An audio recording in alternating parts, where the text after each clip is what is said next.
Hello everyone, my name is Andrea. I am posting this for the discussion board question for Professor Joseph Locke's class. So the first question was, what was Constantine's reasoning behind granting the Christians tolerance? There were, I think, a couple reasons.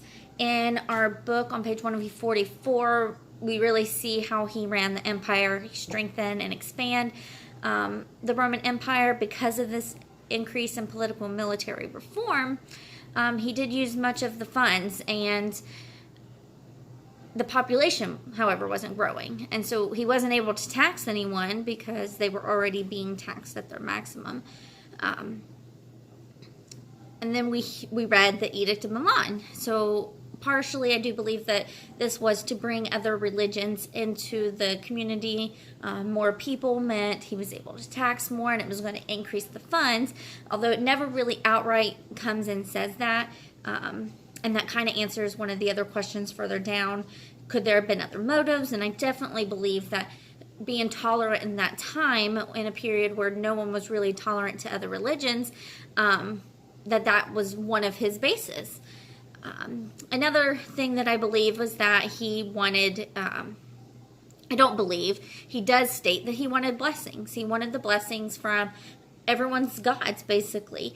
And he says, let this be done so that, as we have said above, divine favor towards us, which under most important circumstances we have already experienced, may for all time preserve and prosper our successes together with the good of the state.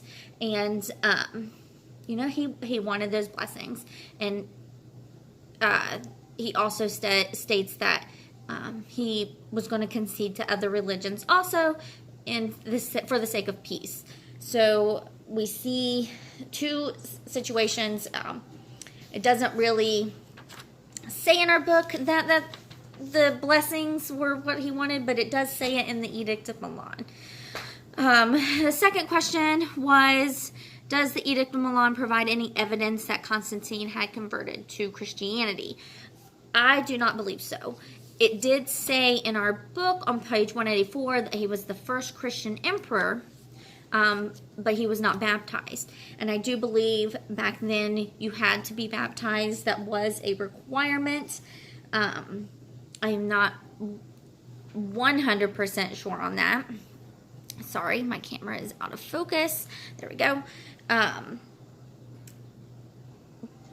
But again, the same quote that I used above, let this be done, it just sounded like he was doing this for the blessings, to bring other religions in, to bring more people, more income, to just be tolerant and have peace.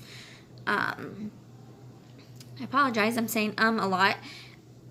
Let's see. Sorry, I'm reading off of what my notes I wrote. You can also see in the Edict of Milan, he's just stating that he's stating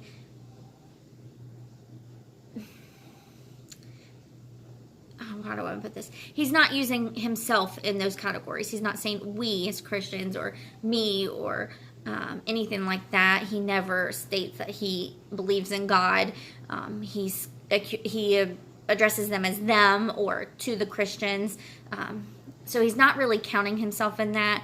And I do believe that most Christians in that time period when they were converted to Christianity, they had a firm belief, and they were to be outspoken about their belief and how they felt about God. And that being said, we even read in our book that a woman had died because of her belief, and she wasn't willing to give up that belief or hide that belief because of that. So I do not believe that he was a Christian at the time of his death or by 1313. And then, of course, the third question was, if not, why did he do it other than what he says? And then I did also answer that in the first one when I said that I believed that he wanted other people to come to his empire. He wanted to bring all of those people back that, because the Roman Empire had actually destroyed their city and it dispersed them. So he wanted to bring them back and say, hey, I know we've done this.